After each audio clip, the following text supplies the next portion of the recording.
Esse é o podcast Leitor, o Oitavo Passageiro, uma produção do coletivo Quadra Quadro.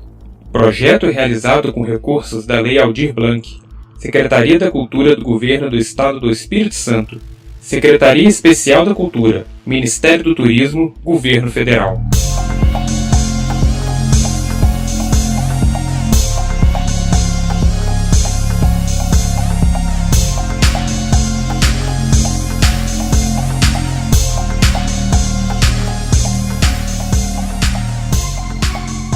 Alô, viajante da literatura! Vai começar o podcast Leitor, o Oitavo Passageiro. Preparado para embarcar? O podcast, nessa temporada, vai conversar com escritores de literatura, feita no estado do Espírito Santo. Queremos conhecer mais sobre quem está publicando livros por aqui. Eu sou Franciele Noia e comigo nessa discussão está o Volmir Alcântara. Fala, Volmir! Fran, neste episódio, vamos bater um papo com o escritor e roteirista Silvio Alencar. Ele é autor do livro de contos O Carregamento e Outras Histórias e da novela gráfica Contos da Ilha de Santo Antônio.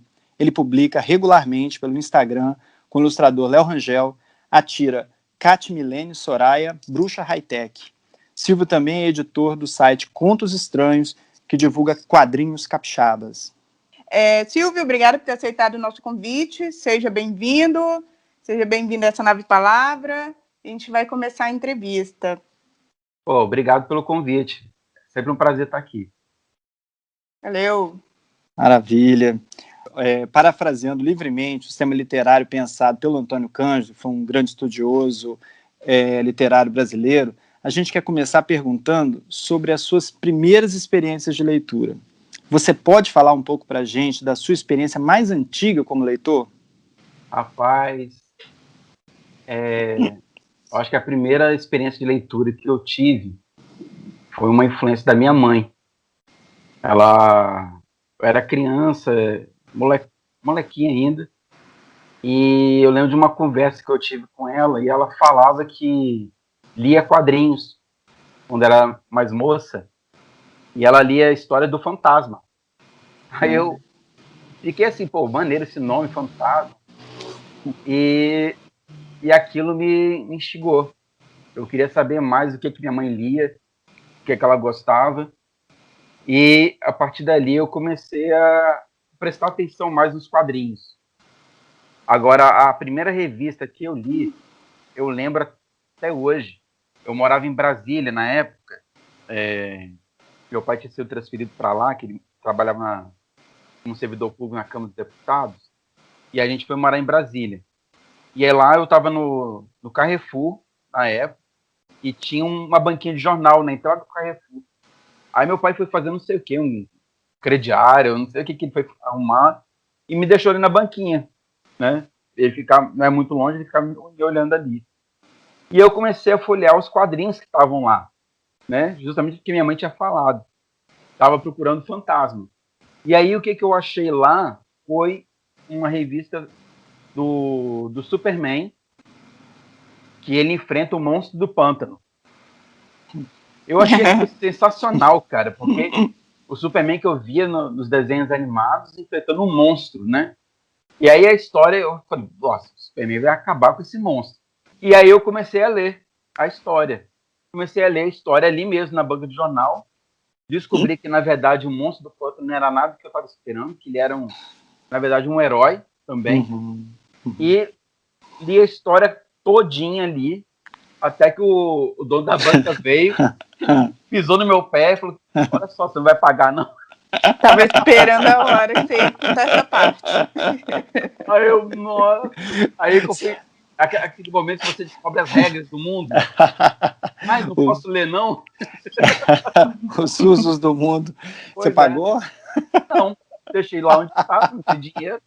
Mas tempos depois eu fui descobrir que essa revista era uma revista do Alan Moore. Meu Deus, olha só. A minha primeira revista em quadrinho que eu li foi do Alan Moore. Que chique! Já começo bem, muito bem. Isso. A melhor referência. Eu fiquei doido com essa história. Eu tenho essa revista. Depois eu fui atrás dela num sebo, eu procurei, achei a revista, tá aqui guardadinha. Eu tenho muito carinho por essa revista. Aí depois fui lendo tudo, né, cara? De banca de jornal, quadrinho Turma da Mônica, X-Men. As minhas influências são muito dos quadrinhos americanos. A partir do Alan Moore, eu comecei a ver os outros autores também.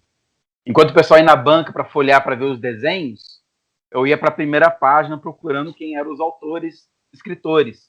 Rapaz. Era assim que eu escolhia meus quadrinhos. Que massa, Silvio.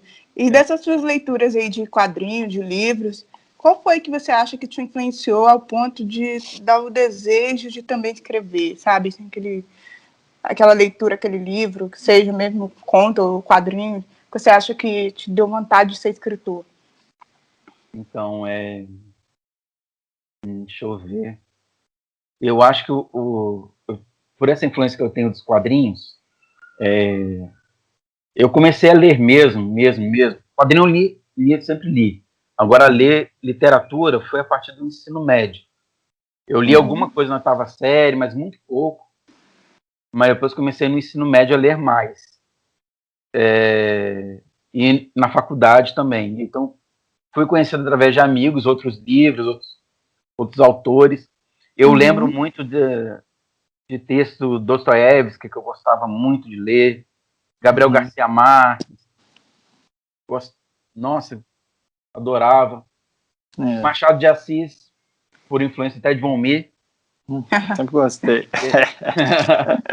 Porque a gente lia os resumos para vestibular, né? Mas nunca lia os livros. E depois eu comecei a pegar os livros, depois de umas discussões que eu tinha com o Valmir, e a ler também. E aí, no ensino médio, eu comecei a escrever. Comecei a escrever roteiros. Eu lembro. Para amigos nossos, desenhar. Manel. Personagem, Manel, Léo Rangel, que o Valmir até citou no início aí, que faz comigo Cat Milene, Soraya. A gente, desde o ensino médio, a gente faz coisas. A gente ficou um pouco afastado durante um tempo, porque a vida vai levando o nosso tempo para outros lugares, né, para outras necessidades, mas a gente acaba se reencontrando, né? Isso aí. O Manel, por exemplo, fez uns quadrinhos pra gente no Contos Estranhos. O Léo também tá fazendo Cat Milene com a gente. E os projetos vão se multiplicando. Agora, o que me levou a escrever? Eu acho que foi basicamente essas coisas que eu lia. Philip K. Dick. Eu acho que me instigava a querer narrar algumas coisas que eu via, que eu tinha vontade de ler. Eu acho que o autor tem isso, né? Você começa a escrever as coisas que tem vontade de ler. Isso é verdade. Você acaba escrevendo umas coisas assim. Muito legal isso. Assim mesmo. Eu até queria fazer uma outra pergunta que tem a ver com isso, mas que é assim, uma curiosidade que eu tenho você começando a escrever, quem que foi, se você se lembra, quem que foi o seu primeiro leitor? A primeira pessoa que você se lembra que você deu um texto seu para ler ou que leu um texto seu primeiro, assim? Eu fui um dos seus primeiros leitores. Você estava lá, eu acho. Não o primeiro, porque eu vou lembrar. Mas lá no ensino médio, a gente fazia uma brincadeira de escrita coletiva, que aí a gente escreveu uma história de vampiro, não sei se você lembra. Lembro, claro. Pô, com certeza. Manel tava. Pô, a gente escreveu a história, cada um participava ali. Era muito divertido, até que a gente passou para o Manel matou todos os personagens. O Manel, vamos falar que é o Manel, né? E acabou com toda a história. A gente, cara, beleza. O Manuel Moraes, né, que é seu ilustrador lá no Contos Estranhos, né? Cara, mas se eu fosse eleger uma pessoa que foi minha primeira leitora, assim, eu acho que foi minha mãe. Ah, legal. Eu compartilhava muitas coisas com ela, assim, tudo que eu escrevia, as coisas que eu fazia, eu mostrava para ela também. Aí ela fingia que gostava, eu acreditava, ia fazendo mais. Te influenciou a ler, né? E depois você vai... Para escrever pouco custa. Exatamente. Que legal, sua mãe foi sua primeira leitora. Sim. Minha primeira leitura. Você, dentre seus projetos, né, tá essa novela gráfica que você publicou pela Secult, que é Contos da Ilha de Santo Antônio. A gente queria que você falasse um pouquinho como que você mesclou esses elementos da história do Espírito Santo, de Vitória, origens da cidade, com folclore e mitologia. Eu sei que você gosta muito de folclore e mitologia. Adoro. Cara, o Contos da Ilha de Santo Antônio, a história desse projeto foi em 2013 que a Secult lançou o edital de quadrinhos. E aí eu meio que falei, não, eu tenho que participar disso. Eu tinha uma ideia desse quadrinho, do Contos da Ilha de Santo Antônio.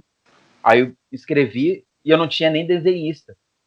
Não tinha o Henrique ainda, Não, o Henrique eu já conhecia, já era meu amigaço, só que não falei nada com ele. Eu cheguei, não, preciso participar disso, cara, eu tenho que fazer. E aí eu fiz o projeto, mandei para Secult, esqueci dele. Aí, do nada, chegou um e-mail falando que eu tinha sido selecionado. Aí eu entrei em pânico. Falei, caraca, bicho, eu não sei desenhar.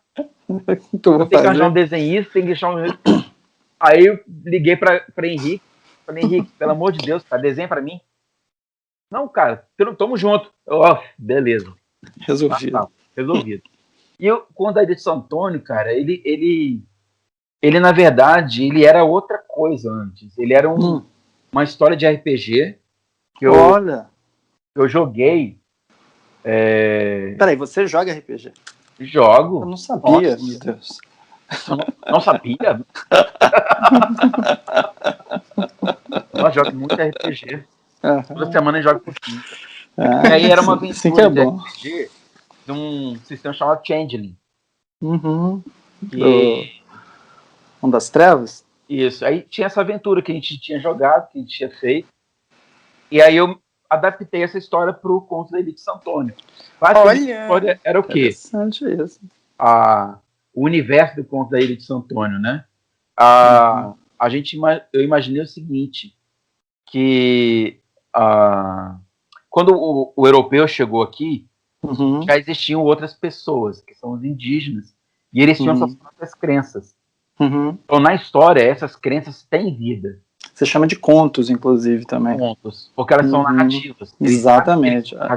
Achei isso muito interessante, cara. Muito legal. E aí, para se preservar, esses contos, essas entidades, essas criaturas que aqui estavam, antes de chegar os europeus, eles criaram uma barreira. Uma barreira de crença, que é uma névoa que envolve, na história, a ilha de Vitória, que na época era a Ilha de Santo Antônio. Isso. Depois que muda o nome para a Ilha da Vitória, depois de uma batalha que aconteceu na ilha. Só que acontece o seguinte, a proteção que eles criaram contra a crença dos europeus que estavam chegando teve um efeito colateral. Toda a crença que chegava junto com os europeus acabavam criando vida junto na ilha. Então, o que acontecia é o seguinte, você não tinha ninguém suplantando, mas havia a criação de outros ali. Então, por exemplo, você tinha Xangô, que trabalha com os elementos e tudo, e você tinha Thor também ali. E aí chegava um egípcio no Porto de Vitória, do nada brotava o Sete ali também. Que mexe também com... Ele fica, mas quem é o Senhor da Tempestade aqui? Claro, tem de várias, né, culturas ali. Exatamente. E isso era uma vitória... Competem. Isso era uma vitória invisível na história. Sim. E aí a gente conta uma história de uma menina que vem do interior para a cidade e ela acaba conseguindo interagir com esse mundo invisível. Alice, né? Exatamente. Cara, foi legal, foi muito divertido. Essa ideia foi muito boa de você chamar de contos e crenças e, na verdade, serem narrativas, né? Porque aí não é uma questão tanto mitológica, né? É uma questão mais do imaginário cultural de cada povo, né? Que vem e traz essas histórias, né? Isso A É ideia mesmo. realmente é essa. É Nossa, não Silvio. não brincar Falando em- com o absoluto, brincar com o relativo. Exatamente, isso Entendeu? aí. Eu não quero saber qual divindade é real. A Aham, narrativa dela existe. isso aí. Por isso ela está aqui. Essa Nossa, foi a muito ideia. legal isso. É. Muito legal. Silvio, falando em contos, né? Além de roteiros de quadrinhos, você também cria contos. Sim. Qual é a diferença entre o Silvio escritor de quadrinhos e o Silvio escritor de contos? Tem alguma diferença? O conto só depende de você. Aham. Você escreveu o conto, mas você vai pedir a opinião de alguém para poder te ajudar alguns pontos falhos, mas depende de você. Se você quiser publicar na internet, você já fez o conto e já coloca. É Agora, verdade. o roteiro não. O roteiro ele não existe para o leitor final. Ele existe para o desenhista. Então você tem que ter um desenhista para depois trabalhar. Então, e assim, fica bacana o trabalho. A escrita literária era mais solitária, né? Mas de certa forma você tem um domínio maior também. Sim. E tem regras diferentes, né? Quando você escreve um quadrinho, você tem um texto mais técnico. Você tem que descrever a cena de uma forma que o desenhista consiga entender o que você está imaginando, mas também se sinta livre para acrescentar. É um equilíbrio delicado, né? É uma ciência isso. É uma né? ciência. É uma ciência e uma arte. E aí a gente vai aprendendo a cada roteiro que você vai fazendo. Ninguém é absurdamente bom. A gente vai aprendendo a ser. Tá certo. Eu até queria iniciar aqui a gente começar uma nova e última rodada de perguntas. No primeiro bloco, perguntamos qual foi o seu primeiro leitor, né, Silvio? Aí, o Humberto Eco, que foi um estudioso da literatura importante, né, ele chama de leitor ideal esse leitor que é construído pela própria escrita do texto. Então, cada texto teria o seu próprio leitor ideal. Na sua percepção, enquanto escritor, a quem que você acha que você se dirige quando você escreve? Quem é o seu leitor ideal? Quem que você acha que você constrói ali como esse leitor que vai fruir, vai curtir o que você escreve? Eu acho que é um clone meu. Uma boa resposta, hein? Eu já parei para pensar nisso. A gente vai procurando. Você se imagina lendo. A gente vai procurando o texto na internet, muita gente divaga sobre isso, né? Você tem que escrever para um público ideal que gostaria que tem mais leitores. Por exemplo, vamos escrever só para mulheres, ou de 25 a 35 anos, que não sei o que gosta de romance. Mas eu fico pensando que eu seria meio falso se eu fizesse uma coisa dessa. Porque não é um texto que eu teria facilidade ou até gosto para escrever. Então, eu acho que o meu leitor ideal seria um clone meu, porque teria coisas que eu gosto de ler. Né? Eu gosto de histórias de ficção científica, eu gosto de colocar um sobrenatural, eu gosto de botar um mistério, uns toques de terror no meio da história, eu gosto de dar um plot twist na minha história que eu faço. Então, eu acho que o meu leitor ideal é um cara assim, uma pessoa que gostaria de ler uma história de fantasia misturado com mistério, com sobrenatural e com um textozinho mais amarradinho. O seu leitor ideal é aquilo que você gosta de ler, né? Exatamente. Perfeito. Entendi. Silvio, queria fazer mais uma perguntinha aqui. Tá. Além de criar roteiros de quadrinhos, você também comanda o site Contos Estranhos, né? Onde publica suas histórias e também de outros autores. Principalmente do Espírito Santo, não é isso? Exatamente. Aí eu queria saber duas coisinhas sobre o site Contos Estranhos. Como surgiu esse projeto, né? Você explicou, foi a Secult, né? E por que a internet para divulgar quadrinhos? A minha principal questão é essa, por que a internet? A facilidade da internet é você alcançar a audiência, né? Você publicou ali, várias pessoas podem acessar, de qualquer parte do mundo. E a ideia do Contos Estranhos era justamente fomentar a leitura de quadrinhos capixabas. E como foi um edital que nós vencemos da Ceput, a gente teve essa ajuda para fazer esse projeto andar.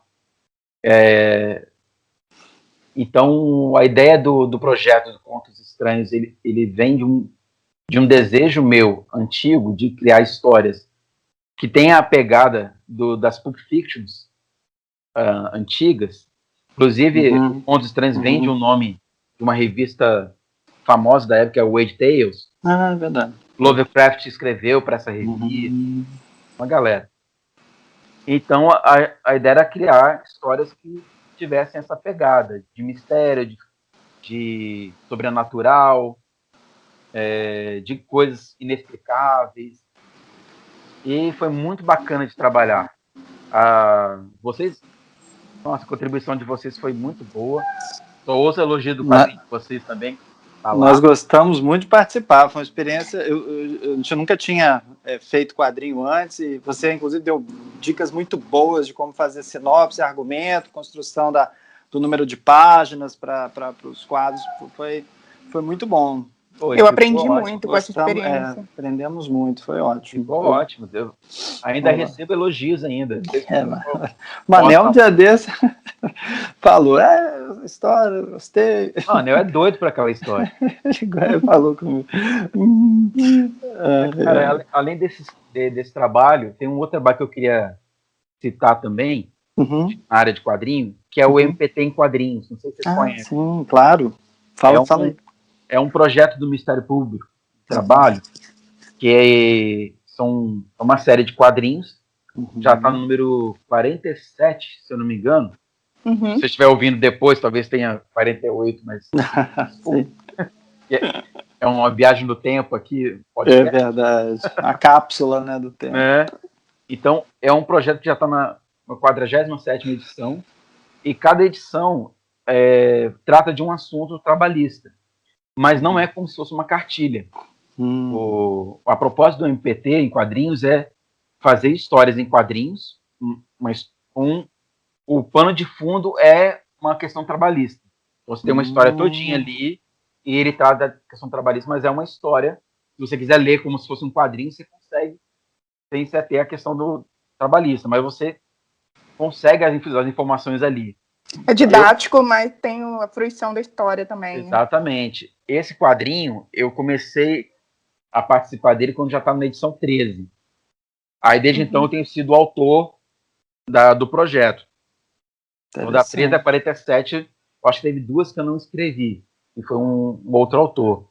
E, cara, os desenhos do Jean Dias. Jean Dias, ele é ótimo mesmo. É um cara que já desenhou para fora. Sim, parceria ótima, hein? Vocês dois. Eu me amarro em trabalhar com o Jean. Ele é ótimo. Excelente desenhista. Excelente, pô. E fora isso, tem outros trabalhos que eu fiz de contos que vocês não citaram, mas tem o Colônia Horror. Poxa vida, é verdade, rapaz. É um projeto que eu me amarrei de escrever o conto para lá. Que Vomir, o Fran e o Felipe, que não está aqui com a gente, mas participar, rapaz, a gente não citou, porque pode parecer que a gente está fazendo... Mas aí eu tenho que falar então, já que eu tô...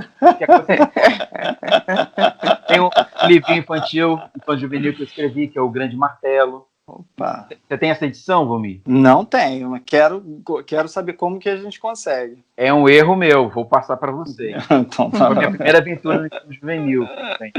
Pô, sensacional. Não conhecia. Eu acho que eu nem sabia que você tinha escrito esse livro. Depois eu vou te passar. E claro, a Colônia Horror, pô. Parceria Horror. Super legal. Antologia de contos de terror. Silvio tá lá, né, com um conto que reúne Brasil, Colônia e zumbis. Zumbis, né? Cara. Eu queria, assim, a gente já está chegando no final, né, do episódio. Mas eu queria pedir para você, Silvio, dizer assim, que algumas pessoas, né, que estão nos ouvindo, elas possivelmente são também leitores que gostariam de começar a escrever, né, mas não sabem muito bem, às vezes, como começar, né? E você poderia deixar uma mensagem para essas pessoas? Cara, eu poderia falar o seguinte, duas pessoas que eu li, que eu ouvi a palestra, e eu concordo plenamente com elas. É o Mark Waid, que é um escritor de quadrinhos, que escreveu O Reino do Amanhã, e o próprio Stephen King. Ele fala isso no livro dele sobre a escrita. Eu acho que a primeira coisa que você tem que ser é verdadeiro consigo mesmo. Escrever o que você gosta. Escreve do jeito que você acha que tem que ser, e com o tempo você vai melhorando, você vai esmerando a sua arte, mostra para pessoas que vão te dar conselhos sinceros, não só o que você quer ouvir. Às vezes você quer um elogio, isso não vai ajudar. Vai ajudar uma pessoa que vai te falar sobre a sua narrativa, que vai ver se o seu personagem é coerente, se você consegue entregar o que se propõe na sua história. É esse tipo de leitor que você precisa procurar. O Stephen King mostra para a esposa dele, né? Ele fala que tem 2 períodos na hora da escrita. A primeira é porta fechada e depois porta aberta. Então, antes de ele mostrar para o editor dele, ele mostra para a esposa.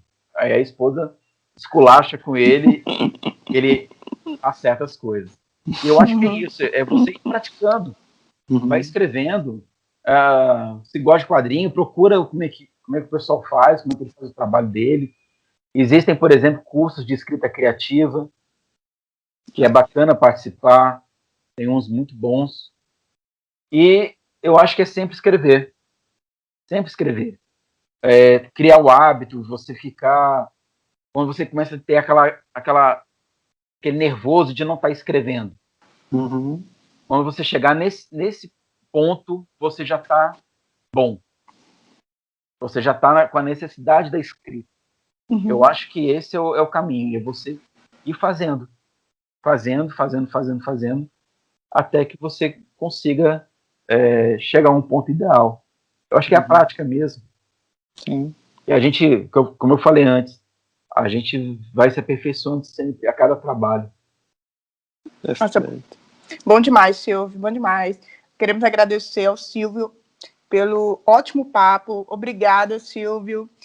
Foi excelente ter você aqui no nosso podcast. Cara, foi um prazer estar aqui. Agradeço muito o convite. E se tiver ouça, me chama, que eu estou sempre disponível para vocês. Muito obrigada de novo, Silvio. Sucesso para você nos seus projetos. Aliás, se quiserem conhecer mais desses projetos, é só consultar o resumo desse episódio. A gente vai deixar disponível alguns títulos, acesso aos sites e ao Instagram dos projetos do Silvio. E então, meus amigos, esse episódio de Leitor, o Oitavo Passageiro, fica por aqui. E fique ligado nos próximos episódios. Partiu! Leitor, o Oitavo Passageiro tem pauta e apresentação de Franciele Noia e Vomir Alcântara, edição de Felipe Gazzi e produção do coletivo Quadra Quadra.